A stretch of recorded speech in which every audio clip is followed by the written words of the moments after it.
በዛሬ መረጃችን ከህፃናት እንጀምራለን። ሁለት ህፃናት በመንገድ ላይ ያሳዩት ርህራሄ በአንድ ማህበራዊ ሚዲያ ላይ ከተለቀቀ በኋላ የሰው ልጅ ከትንሽ ጀምሮ ለሌላ ሰው እዝነት እንዲኖረው ያደረገ ነው ተብሏል። እዝነት እንግዲህ ትንሽ ትልቅ አይልም ማሰባችን ነውና ህፃናቱ በእዝነት እየተቋጠረላቸውን የሚሳቃ ለተቸገረው ሰው ሲሰጡ የሚያሳይ ነው።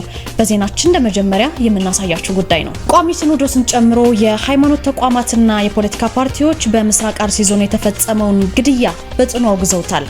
መንግስት የዜጎችን የመኖር ዋስትና የመጠበቅ ዋነኛ ኃላፊነቱን ይወጣ ሲባልም ተጠይቋል። የተመለከትነው ጉዳያችን ነው። ለእናትሽ ብትናገሪ አንቺንም እናትሽንም እገላችኋለሁ በማለት የልጅቷ አባት የገዛ ልጁን አስገድዶ መድፈር የፈጸመባት ህፃን በርካቶችን አሳዝናለች። የወረዳው ፍርድ ቤት ምን ውሳኔ ነው የወሰነው?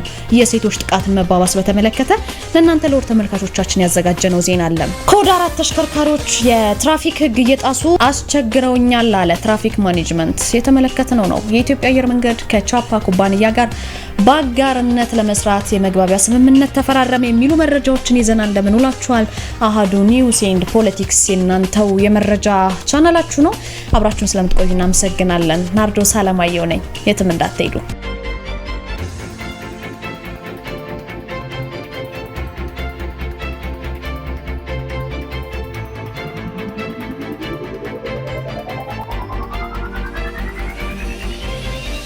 ወደ ቀዳሚው መረጃ አለፍኩኝ። ሌሎችን ዜናዎችን ከማስቀደማችን በፊት ለእናንተ እንደ መግቢያ ሁለት ህፃናት በማህበራዊ ሚዲያ ላይ ሲዘዋወሩ ተመልክተናቸው ነበረ። በመንገድ ላይ ያሳዩት ርህራሄ በዚህ እድሜያቸው የበርካቶችን በዚህ ልቦናቸው ቀጥሉ ያሰኘ ነው። በአንድ ማህበራዊ ሚዲያ ላይ ከተለቀቀ በኋላም በርካታ እይታን ያገኘ ነው። የሰው ልጅ ለሌላው ሰው እዝነት እንዲኖረው ያደረገ ነው የተባለለት ነው። ልጆች እንግዲህ እንደምታውቁት የሚያድጉበት መንገድ ከፍ ሲሉ ደግሞ ከሰው ጋር የሚኖራቸው ግንኙነት፣ ተግባቦት ስኬታቸውን በራስ መተማመን ላይ ትልቅ የሆነ ሚና አለው። ይሄ ምንም ጥርጥር የለውም። በተጨማሪም ደግሞ ከገንዘብና ትዳር ውስጥ አለመግባባት የሚፈጥረው ብዙ ጊዜ የልጆች አስተዳደግ ነው። ወላጆች ለልጆቻቸው ወሰን አስቀምጠው ነፃ እንዲሆኑ የሚፈቅዱ አሉ። የልጆቻቸውን ምርጫም ያከብራሉ። በርካታ ጎበዝ ወላጆች አሉ። እነዚህ ወላጆች የልጆቻቸውን ሀሳብ፣ ስሜት፣ አስተያየት ያደምጣሉ። ህፃናት ደግሞ ያው ንጹህ ልቦና ነው ያላቸው። በዚህ ጠቃሚ ነገሮች ላይ የሚወስኑት ግን ወላጆች ናቸው። አስተዳደግ ላይ ነው። በአቅማቸው የሚችሉትን ያደርጋሉ። በዚህ መንገድ የሚያድጉ ልጆች እንግዲህ ከሌሎች ጋር ተባብረው መስራት የሚችሉ በራሳቸው የሚተማመኑ ልበቀና ደግ እንዲሁም ስኬታማ ሆነው ነው የሚያድጉት። ሲያድጉ ልጆች ያው የፈጣሪ ስጦታዎች ናቸው። የተሰጠኑን በረከቶች ደግሞ በሚገባ ልክ ተንከባክቦ አስተምሮ ጠብቆ ማሳደግ ደግሞ የወላጆች ትልቅ ስራ ነውና በተለይ በውጭ ሀገር አብዛኛውን ጊዜ ወላጆች ለሚኖሩበት ሀገር ለባህሉ ለህጉ እንግዳ መሆን ከልጆቻቸው ጋር የመግባቢያ ቋንቋ ችግር ሊሆን ይችላል። ከቤተ ዘመድ መራቅ፣ የስራ ጫናና የጊዜ ጥረት እንዲሁም ደግሞ የቴክኖሎጂ ውጤቶች ጫና ራሱ የልጆችን አስተዳደግ የበለጠው ስብስብ ያደርገዋል ይላሉ ባለሙያዎች። በዚህ አስቸጋሪ ወቅት ግን ዘመኑን ዋጅቶ ልጆችን በግብረ ገብ ትምህርት ለማሳደግ ከወላጆች ብዙ የሚጠበቅ ነገር አለ። በዚህ አጭር ቪዲዮ ብዙ እንደምታዩ ተስፋ እናደርጋለን። ለእናንተ ጋበዝናችሁ፣ ተከታትለን እንመለሳለን።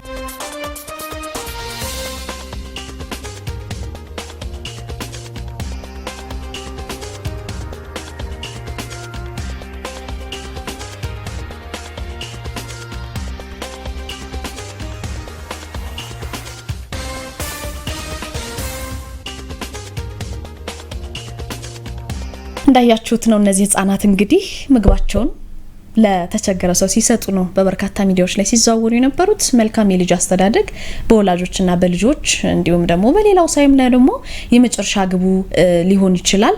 ይህ ማለት እንግዲህ ባህሪያቸው መልካም የሆነ በራሳቸው የሚተማመኑ ልበቀና እንዲሆኑ ያደርጋቸዋል። እነዚህ ህፃናትም ይሄ ንጹህ ልባችሁ አብሯችሁ ይደግ የሚል በርካታ አስተያየት ተሰጥቷቸዋል። ወደ መረጃችን ስናልፍ ቋሚ ሲኖዶስን ጨምሮ የሃይማኖት ተቋማትና የፖለቲካ ፓርቲዎች በምስራቅ አርሲ ዞን የተፈጸመውን ግድያ በጽኑ አውግዘውታል። ከሰሞኑ በአርሲ የተፈጸመው ግድያ በርካቶችን ልብ የሰበረ፣ በርካቶች ደግሞ ሀዘናቸውን የገለጹበት ያሉ በርካታ መግለጫ የተሰጠበት ነው። መንግስት ደግሞ የዜጎችን የመኖር ዋስትና የመጠበቅ ዋነኛ ኃላፊነቱን እንዲወጣም ጥያቄ ቀርቦለታል። የኢትዮጵያ ኦርቶዶክስ ተዋሕዶ ቤተክርስቲያን ቋሚ ሲኖዶስን ጨምሮ እጅግ በጣም ብዙ የሃይማኖት ተቋማት፣ የፖለቲካ ፓርቲዎች በኦሮሚያ ክልል በምስራቅ አርሲኛም ዞር ብላችሁ ካያችሁ ዜናችን አለና ብዙ ሰዎች የተገደሉበት ነው። በምስራቅ አርሲ ዞን በጉና በመርቲ በሸርካ በሆሎንቆ ወረዳዎች ውስጥ የሚገኙ ሰላማዊ ንጹሃን ዜጎች ላይ የተፈጸመ ግድያ ነው። የብዙዎችን በየአካባቢው ልብ የሰበረ ነው። መንግስት የዜጎችን የመኖር ዋስትና መጠበቅ ደግሞ ዋነኛ ኃላፊነቱ ነው። ይሄንንም እንዲወጣ ጠይቀዋል። የኢትዮጵያ ኦርቶዶክስ ተዋሕዶ ቤተክርስቲያን ቋሚ ሲኖዶስ ባወጣው መግለጫም በኦሮሚያ ክልል በምስራቅ አርሲ ዞን በጉና በመርቲ ቀደም ሲል በጠራዋቸው ወረዳዎች የኦርቶዶክስ ተዋሕዶ ቤተክርስቲያን እምነት ተከታዮች ላይ አሰቃቂ የሆነና በጣም አሳዛኝ የሆነ ግድያ መፈጸሙን ገልጿል። ግድያው ከእለት ወደ እለት እየተባባሰ ነው እንጂ የቀነሰ አልመጣም። ይሄ መሆኑ እንግዲህ የምስራቅ አርሲ ሀገረ ስብከት ጽሕፈት ቤት የላከውን ሪፖርት ቋሚ ሲኖዶሱ ተመልክቶ በከባድና ጥልቅ በሆነ የሀዘን ስሜት ነው መግለጫውን የሰጠው። በዚህ ምክንያት እንግዲህ መግለጫው በምስራቅ አርሲ ሀገረ ስብከት እንደዚህ አይነት አሰቃቂ ድርጊት ሲፈጸም የቆየው በተደጋጋሚ ነው። አርሲ ላይ ተደጋጋሚ ግድያዎች ተፈጽመዋል። ይሄ እንደመሆኑ መጠን እንዲህ አይነቱ አስነዋሪ ድርጊት ደግሞ በቅዱሳት መጻሕፍትም ሆነ በሰው ልጅ ሰብአዊ መብት ፈጽሞ ተቀባይነት የሌለው በነጻነት የማምለክ ህገ መንግስታዊ መብትን የሚጋፋ ተከባብሮ ተቻችሎ የመኖር መንፈሳዊ እሴቶችን የሚያጠፋ ክብረ ነክና ሊወገዝ የሚገባው ጭራሽ ኢትዮጵያ ውስጥ መኖር የሌለበት ይህ ስነ ምግባራዊ ድርጊት ስለሆነ የኢትዮጵያ ኦርቶዶክስ ተዋሕዶ ቤተክርስቲያን ቋሚ ሲኖዶስ በጽኑ አውግዞታል ብሏል በአወጣው መግለጫ። የሃይማኖት ተቋማትም ትላንትና በተለይ ኢትዮጵያ ሃይማኖት ተቋማት ጉባኤ መግለጫ አውጥቷል። በአንጋፋዋ የኢትዮጵያ ኦርቶዶክስ ተዋሕዶ ቤተክርስቲያን ካህናት ላይ እንዲሁም ምእመናን ላይ ግድያና ስቃይ ይፈጸምባቸዋል። ይሄ በሚፈጸምባቸው ተከታታይ ግድያና ስቃይ የተሰማው በጥልቅ ድንጋጤና ሀዘን ነው ሲል ይገልጻል። መንግስት የዜጎችን በሰላም ሞቶ የመግባት ነጻነትም የማረጋገጥ ዋነኛ ኃላፊነት አለበት ሲል ጠቅሷል። ችግሩ ከዚህ በፊት በጣም ከዚህ ካሁን ካለው በላይ ተባብሶ ተጨማሪ ሀዘንና ሰቆቃ ከመከሰቱ አስቀድሞ አስፈላጊውን የህግ ማስከበር ስራ እንዲሰራም መንግስትን በአጽንኦት ጠይቋል። የኢትዮጵያ ወንጌል አማኞች አብያተ ክርስቲያን እንዲሁ መግለጫ አውጥቷል። የሀዘን መግለጫ በኢትዮጵያ ኦርቶዶክስ ተዋሕዶ ምዕመናን ላይ ኢሰብአዊ ድርጊት የተፈጸመባቸውን እነዚህ የተቀበሩት በተለይ ከሰሞኑ ለእናንተም በዜናችን እንዳደረስናችሁ ጥቃት ደርሶባቸው ስርዓተ ቀብራቸው የተፈጸመላቸው አሉ። በዚህም እንግዲህ የወንጌል አማኞች መግለጫ አውጥቷል። በዚህ መሰረት የኢትዮጵያ ወንጌል አማኞችም መግለጫ አውጥቷል። የኢትዮጵያ ሕዝቦች አብዮታዊ ፓርቲ ኢህአፓም መግለጫ አውጥቷል። እንደዚሁ በኦሮሚያ ክልል አርሲ ላይ የተፈጸመውን ጥቃት ለዲሞክራሲ፣ ለሰብአዊ መብት መከበር፣ ለእኩልነት፣ ለህግ የበላይነት መስፈን የሚታገሉ ኃይሎች ሁሉ ሊያወግዙት፣ ሊጠሉት የሚገባ ኢሰብአዊ እኩይና አፍራሽ ተግባር ነው ሲል ገልጾታል። በዚህ መሰረት ቅዱስ ሲኖዶሱና ሌሎችም ፓርቲዎች፣ የሃይማኖት ተቋማት በሙሉ እነዚህ ግድያ የተፈጸመባቸውን የኦርቶዶክስ እምነት ተከታዮችን ጥቃት በተመለከተ ድርጊቱን አውግዘውታል። ለእናትሽ ብትናገሪ አንቺንም እሷንም ገላችኋለሁ በማለት በገዛ ልጁ ላይ አስገድዶ መድፈር የፈጸመው ግለሰብ አለ። የሴቶች ጥቃት መባባስ በርካቶችን ያሳሰበ ጉዳይ ነው። የ7 ዓመት ህጻን ልጅ ናት። በዛሬ ዜናችን ደግሞ ይዘን የመጣ ነው። የ7 ዓመት ህጻን ልጁ ላይ አስገድዶ መድፈር ወንጀል የፈጸመው ወላጅ አባት በ22 ዓመት ጽኑ እስራት እንዲቀጣ ነው የተደረገው። ድርጊቱ የተፈጸመው ደግሞ በባቲ ከተማ ነው፣ 03 ቀበሌ ነው። የባቲ ከተማ አስተዳደር ፖሊስ ጽሕፈት ቤት ኃላፊ እንደተናገሩት ማለት ነው። የህፃኗ እናት በቀን 8 ሁለተኛ ወር 2018 የቆሸሹ ልብሶችን እስኪ ልጠብ በማለት ስታጥብ አንድ ሱሪ ከፍተኛ በሆነ ደም ቆሽሾ ትመለከትና ይሄ ደም ምንድነው ብላ ህፃኗን ልጇን ስትጠይቃት ለእናትሽ ብትናገሪ አንቺንም እናትሽንም ገላችኋለሁ በማለት አባት አስገድዶ መድፈር እንደፈጸመባት የለበሰችው ሱሪም ይህ በደም የራሰና እናቷ አስጠይቃት የመለሰችላት ነው። እናት ከሰማች በኋላ በድንጋጤ ለባቲ ከተማ አስተዳደር ፖሊስ ጽሕፈት ቤት የወንጀል ምርመራ ክፍል በማመልከት ፖሊስ ምርመራውን በአፋጣኝ በመጀመር የሰውና የሕክምና ማስረጃዎችን አሰባስቦ አጠቃሎ መዝገቡን ለአቃቢ ሕግ ይልካል። አቃቢ ሕግ ደግሞ የምርመራ መዝገቡ እንደሚያሳየው ተከሳሽ ወንጀሉን የፈጸመው ባለቤቱ ከሱ ጋር ግጭት ነበረባት። በዚህ ግጭት ምክንያት ተጣልታ ወደ ወላጆቿ ወይም ቤተሰቦቿ ቤት በሄደችበት ቀን ነው። ቤተሰቦቿ ቤት ተጣልታ ሄደችው ነሐሴ 14 ቀን 2017 ነበረ። ከምሽቱ 1 ሰዓት ተኩል ነው ይላል የወንጀል ክሱ እንደሚያመላክተው። በዚህ ምሽት ነው ወንጀሉ የተፈጸመባት እቺ ህፃን። በዚህም የባቲ ወረዳ ፍርድ ቤት መዝገቡን ከመረመረ በኋላ ጥቅምት 20 በዋለው ችሎት ይህ ተከሳሽ አባት በልጁ በ7 ዓመት ታዳጊ ህፃን ላይ በፈጸመው አስገድዶ መድፈር አቶ ኢድሪስ መሐመድ የተባለ ሰው በህፃን ልጁ ላይ እንደዚህ አይነት አስነዋሪ ድርጊት በመፈጸሙ በሰውና በሰነድ ማስረጃ ተረጋግጦ ሌሎችንም ያስተምራል። ከዚህ በኋላም ደግሞ እንደዚህ አይነት ወንጀል ለሚፈጽሙ አካላት መማሪያ ይሆናል በሚል በ22 ዓመት ጽኑ እስራት እንዲቀጣ ተወስኖበታል ሲሉ የባቲ ከተማ አስተዳደር ፖሊስ ጽሕፈት ቤት የታክቲክ ወንጀል ምርመራ ክፍል ኃላፊ ገልጸዋል። ኮድ 4 ተሽከርካሪዎች የትራፊክ ህግ እየጣሱ አስቸግረውኛል አለ የትራፊክ ማኔጅመንት። በአዲስ አበባ የመንግስት ወይም ኮድ 4 ቁጥር የለጠፉ ተሽከርካሪዎች የትራፊክ ህግ እየተላለፉ አስቸግረውኛል ብሏል የከተማዋ ትራፊክ ማኔጅመንት። በ3 ወር ውስጥም ከ270 በላይ የመንግስት ተሽከርካሪ ሹፌሮች መቀጣታቸውን ይሰማው። ኮድ 4 መኪና አሽከርካሪዎች እንግዲህ የትራፊክ ህግን በመጣስ እንደፈለግን እንሁን ማለታቸው ትራፊክ ህግና ደንብን በማስከበር ስራውን በሚያከናውንበት ጊዜ እንቅፋት ሆኖብኛል ሲል ነው የገለጸው። በአዲስ አበባ ትራፊክ ማኔጅመንት እንግዲህ የትራፊክ ቁጥጥርና ሁነት አስተዳደር የዳይሬክተር ናቸው አቶ አያሌው ኢቴሳ። እሳቸው ምንድን ያሉት ህግን ለማክበር መነሻው ህግ ነው፣ በህግ ፊት ደግሞ ሁሉም ሰው እኩል ነው ቢባልም አንዳንድ ባለስልጣናት ግን እንደፈለጉ ባልተፈቀደ መንገድ ያሽከረክራሉ፣ ህግ እየጣሱ በተቃራኒ መንገድ ሁሉ ይነዳሉ ብለዋል። ለአውቶቡስ ብቻ ተብሎ በተሰመረ መስመር ጭምር ማሽከርከር ይመርጣሉ እነዚህ ሰዎች። ይህ ድርጊታቸው ደግሞ ለትራፊክ አደጋ ለመኪና አደጋ መከሰት ጭምር ምክንያት እየሆነ ነው።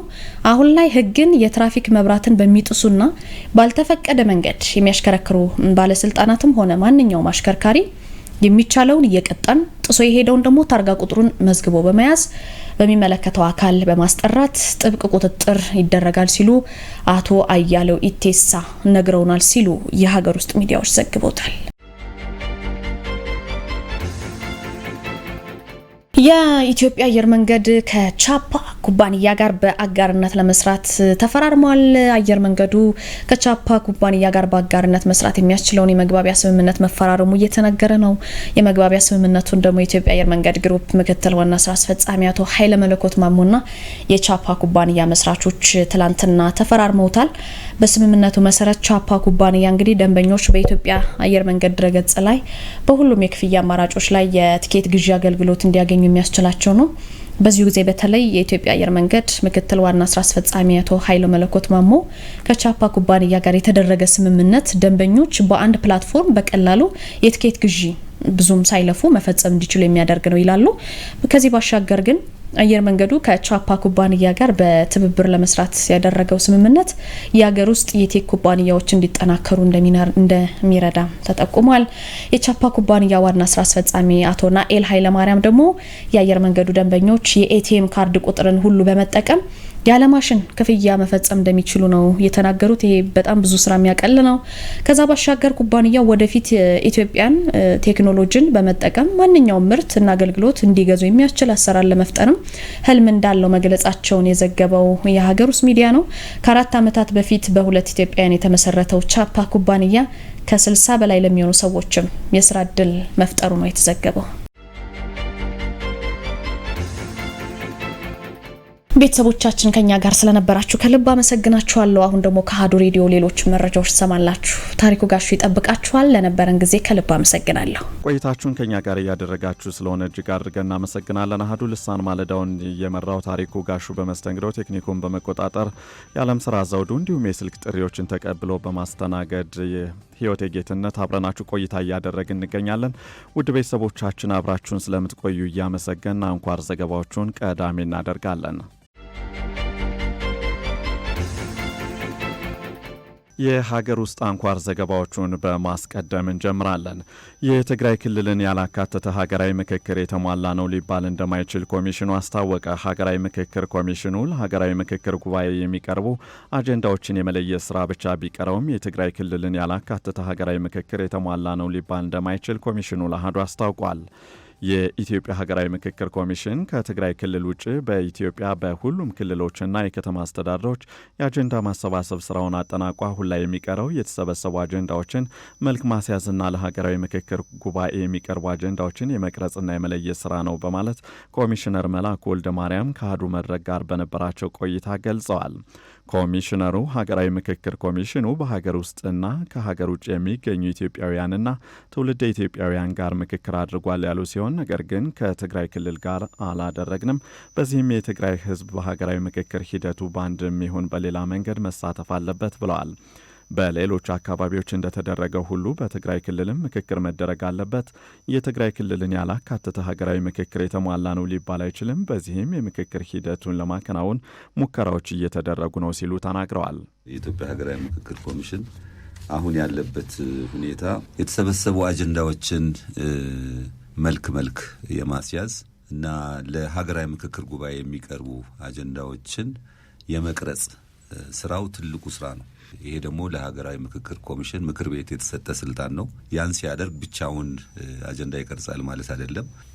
ማለት ቀረጻው የምክር ቤቱ ቢሆንም ከዛ በፊት ግን ምክር ሀሳቦችን ከተለያዩ አካላት ለማግኘት ጥረት ያደርጋል።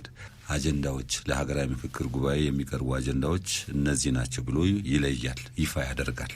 እና እሱ አንዱ ትልቁ ስራችን ነው። በጣም ትልቁ ስራችን እሱ ነው። እሱ አይ ቲንክ ኦልሞስት አሁን ጫፍ ላይ ደርሷል። አሁን የሚቀረን ያው እንደሚታወቀው የትግራይ ክልል ነው። የትግራይ ሕዝብ በዚህ የሀገራዊ ምክክር ሂደት መሳተፍ አለበት። ማድረግ ማንችልበት እንኳን ሁኔታ ቢያጋጥመን የትግራይ ሕዝብ በሆነ መንገድ መሳተፍ እንዳለበት ግን እርግጠኞች መሆን አለብን። ምክንያቱም ያን ሕዝብ ያላካተተ ሀገራዊ ምክክር ሪሊ የተሟላ ነው ሊባል ስለማይቻል የሀገራዊ ምክክር ኮሚሽኑ ሲቋቋም የትግራይ ክልል በጦርነት ውስጥ ነበር ያሉት ኮሚሽነሩ ጦርነቱ እንዳቆመ ኮሚሽኑ ወደ ክልሉ አቅንቶ እንደነበር በማስታወስ ሲቀርቡ የነበሩ ጥያቄዎች ከሀገራዊ ምክክር ኮሚሽኑ ኃላፊነት ውጭ የሆኑ ጥያቄዎች ነበሩ ብለዋል። ላብነትም የፕሪቶሪያው ስምምነት አልተፈጸመም፣ ተፈናቃዮች ወደ ቀያቸው አልተመለሱም የሚሉት ይገኙበታል ብለዋል። ለሀገራዊ ምክክር ኮሚሽኑ ሊቀርቡ የሚገቡ ጥያቄዎች ሀገራዊ ጉዳይ ላይ ያተኮሩ መሆን አለባቸው። አሁን ላይ ሀገራዊ ምክክር ኮሚሽኑ የሚቀረው ስራ አወያዮችን የመምረጥ የመለየትና ስልጠና የመስጠት ስራ ሲሆን የምክክር መድረኩ በስርዓት እንዲከናወን በቂ እውቀት ያላቸው በህዝቡ ዘንድ ተቀባይነት ያላቸው ሰዎችን ለመምረጥ እየተሰራ መሆኑን የሀገራዊ ምክክር ኮሚሽን ኮሚሽነር አቶ መላኩ ወልደ ማርያም ጠቁመዋል። ኮርፖሬሽኑ በውጭ ባለሙያዎች የሚከናወኑ ስራዎችን በሀገር ውስጥ ለመስራት የሰለጠነ የሰው ኃይል ማፍራት ላይ ትኩረት አድርገው እየሰራ እንደሚገኝ አስታወቀ። የኢትዮጵያ ምድር ባቡር ኮርፖሬሽን በራስ አቅም የሚገነቡ ፕሮጀክቶችን ለማጠናከር የሰለጠነ የሰው ኃይል ማፍራት ላይ ትኩረት በማድረግ እየሰራ እንደሚገኝ ለአሃዱ አስታውቋል። ከውጭ የሚሰሩ የተለያዩ አገልግሎቶችን በማስቀረት የሀገር ውስጥ የሰው ኃይልን በመጠቀም የባቡር መስመር ማንጠፍና የመሳሰሉ ስራዎችን በሀገር ውስጥ አቅም ለመገንባት እየተሰራ መሆኑን የገለጹት የኢትዮጵያ ምድር ባቡር ኮርፖሬሽን ዋና ስራ አስፈጻሚ ኢንጂነር ህሌና በላቸው ናቸው። በዚህ ዙሪያ ላብነትም በሶፍ ዑመር ዋሻ ላይ ለመጀመሪያ ጊዜ የተነጠፈ ወደ 2 ኪሎ ሜትር የሚደርስ የባቡር መስመር ውጤታማ ሆኖ መከናወኑን አንስተዋል። በቀጣይም በራስ አቅም ለመስራት የሚያስችሉ ተጨማሪ ሌሎች ፕሮጀክቶች ተጠናክረው እንደሚቀጥሉ አክለው ገልጸዋል። ይህንን ለማድረግ ደግሞ የተማረ የሰው ኃይል አስፈላጊ መሆኑን የሚገልጹት ዋና ስራ አስፈጻሚዋ የኢትዮጵያ ምድር ባቡር ኢንስቲትዩት በቴክኒክና ሙያ ዘርፍ ባለሙያዎችን ለማሰልጠን እየሰራ እንደሚገኝ ገልጸዋል። በዚህም መሰረት ኢንስቲትዩቱ ከደረጃ 1 ጀምሮ እስከ ደረጃ 3 ድረስ የስልጠና ፈቃድ ማግኘቱን የገለጹ ሲሆን በዘንድሮ ዓመትም 12ኛ ክፍል ተፈትነው የመግቢያ ነጥቡን ማለፍ ለሚችሉ ተማሪዎች ስልጠናውን እንደሚጀምርም ገልጸዋል። ከ2000 ዓመተ ምህረት ኢትዮጵያ ሬልዌይስ ኮርፖሬሽን ከተመሰረተ ጀምሮ አብዛኛው በአውትሶርስ የተደረገ በውጭ ኮንትራክተሮች ነበረ እየሰጠን የነበረው፣ እነሱ እየሰሩ ነበር የነበረው። አሁን ግን በራሳችን ካፓሲቲ ቢያንስ ከውጭ ኤክስፖርት የምናደርጋቸውን ነገሮች ትተን ቢያንስ የተለያዩ ሲቪል ወርኮቹን እንዲሁም ደግሞ እዚህ ማንጠፍ የምንችላቸው መስራት የምንችላቸውን ሀዲዱን ማንጠፍ የተለያዩ ስራዎችን በሎካል ካፓሲቲ ለመጀመሪያ ጊዜ የተነጠፈ ወደ 2 ኪሎ ሜትር በሶፍ ዑመር ዋሻ ላይ በራሳችን የሙከራ ስራ ነበረ። በጣም ሰክሰስፉሊ ተወጥተናል። በጣም ትልቅ አቺቭመንት ነው እንደ ሀገር። ቀጣይም የሚቀጥሉ ፕሮጀክቶች ይኖራሉ። እነሱንም ደግሞ በተቻለ አቅም በራስ አቅም መስራት የምንችለውን ያህል ድረስ በራሳችን አቅም መስራት ይኖርብናል። የኢትዮጵያን ሬልዌይ ኢንስቲትዩት እንግዲህ የተለያዩ በቲቪቲ ደረጃ ባለሙያዎችን ለማሰልጠን እየሰራ እንገኛለን።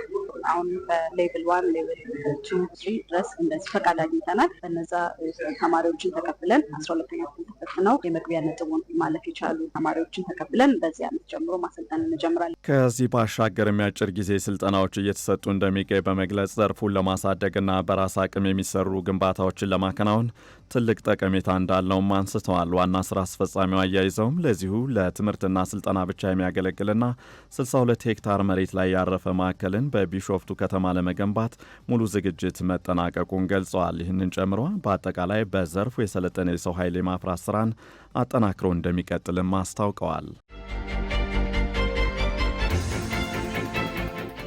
የንግዱን ዘርፍ ለማሳደግ ሰላም መስፈን አለበት ሲል የአዲስ አበባ ንግድና ዘርፍ ማህበራት ምክር ቤት ገለጸ። በኢትዮጵያ በአንዳንድ አካባቢዎች ላይ የሚስተዋሉ ግጭቶች በንግድ ዘርፉ ላይ ከፍተኛ ተግዳሮት እየፈጠሩ መሆኑን ተከትሎ ዘላቂ ሰላምን ማረጋገጥ እንደሚገባ የአዲስ አበባ ንግድና ዘርፍ ማህበራት ምክር ቤት ፕሬዝደንት ወይዘሮ ዛሃራ መሐመድ ለአሃዱ አስታውቀዋል። እስካሁን በጸጥታ ችግር ምክንያት በርካታ ንብረቶች መውደማቸውንና ከቦታ ቦታ ተዘዋውሮ መስራትም እየተቻለ እንዳልሆነ አስታውሰዋል። አሁንም የንግዱ ዘርፍ እንዲስፋፋና ዘላቂ ሰላም እንዲሰፍን ሁሉም ዜጋ ትብብር ሊያደርግ ይገባል ሲሉ ጥሪያቸውን አቅርበዋል። በተለይም የታጠቁ ኃይሎች ወደ ውይይት እንዲመጡ ማድረግ እንደሚገባና ጥያቄዎቻቸውን በሰላማዊ መንገድ መፍታት እንደሚያስፈልግም ፕሬዝደንቱ አብራርተዋል። ከዚህ በተጨማሪም የህዳሴ ግድብን በጋራ እንደገነባ ነው ሁሉ ማህበረሰብ የሰላም ዘብ ጠባቂ በመሆን ግጭት ቀስቃሽ የሆኑ ነገሮችን በጋራ መከላከል ያስፈልጋል ብለዋል። ሀገር ሰላም ሲሆን የንግዱ ዘርፍ በከፍተኛ ሁኔታ እንደሚያድግና ተወዳዳሪነትን በዓለም አቀፍ ደረጃ ማሳደግ እንደሚቻል ብሎም የስራ ዕድል እንዲፈጠር ያደርጋል ሲሉ አክለዋል። የሰላም እጦት የንግድ ልውውጥ እንዳይኖር፣ የዋጋ ንረቱ እንዲጨምር፣ በአጠቃላይም በንግዱ ዘርፍ ላይ ከፍተኛ ተጽዕኖ እንደሚያሳድር ፕሬዝደንቷ ገልጸዋል። በሱዳን የፈጥኖ ደራሽ ኃይሉ ጦር በኤልፋሽር የተፈጸመውን የጅምላ ግድያ እያጣራው ነው ሲል አስታወቀ። በቅርቡ ከ2000 በላይ ሰላማዊ ሰዎችን ረሽኗል የተባለውን የፈጥኖ ደራሽ ኃይል ጦርን የሚመሩት ጀነራል ሐምዳን ዳጋሎ ወይም ሄሜቲ በኤልፋሽር ከተማ አንዳንድ ወታደራዊ ስህተቶች ተፈጥረዋል፣ አጣርተን ጥፋተኛውን ለሕግ እናቀርባለን ሲሉ ተናግረዋል። ጀነራሉ አክለውም በ25 ደቂቃ የቴሌግራም ተንቀሳቃሽ ምስል ላይ ትላንት ምሽት እንደተናገሩት ከሆነ በወንጀል ድርጊቱ የተሳተፉ ጥፋተኞችን የሚያጣራ ኮሚቴ ተቋቁሟል ብለዋል። የሕግና ወታደራዊ መርማሪዎች ወደ ከተማዋ መግባታቸውን ገልጸው ማንኛውም የፍርድ ሂደት ለሕዝብ ይፋ እንደሚደረግም ቃል ገብተዋል። ዘገባው የሮይተርስ ነው። አሜሪካና ቻይና በዩክሬን ጦርነቱ እንዲቆም በጋራ ለሰላም ለመስራት መስማማታቸው ተገለጸ። የአሜሪካው ፕሬዝደንት ዶናልድ ትራምፕ ከቻይናው አቻቸው ከሆኑት ሺ ጂንፒንግ ጋር ባደረጉት ውይይት በዩክሬንና በሩሲያ መካከል እየተካሄደ ያለውን ጦርነት ለማስቆም በጋራ እንደሚሰሩ ተስማምተዋል። የሁለቱ ሀገራት መሪዎች ፊት ለፊት የተገናኙት በደቡብ ኮሪያ በቡሳን ከተማ ሲሆን የመገናኘታቸው ዋነኛ ዓላማ በቤጂንግና በዋሽንግተን መካከል ለወራት ተፈጥሮ የነበረውን የንግድ ጦርነት ለማስቆም ቢሆንም የዩክሬን ጉዳይም የትኩረታቸው አጀንዳ አድርገውታል። በዚህም ጦርነቱ እንዲቆም በጋራ ለመስራት ቃል ገብተዋል ተብሏል።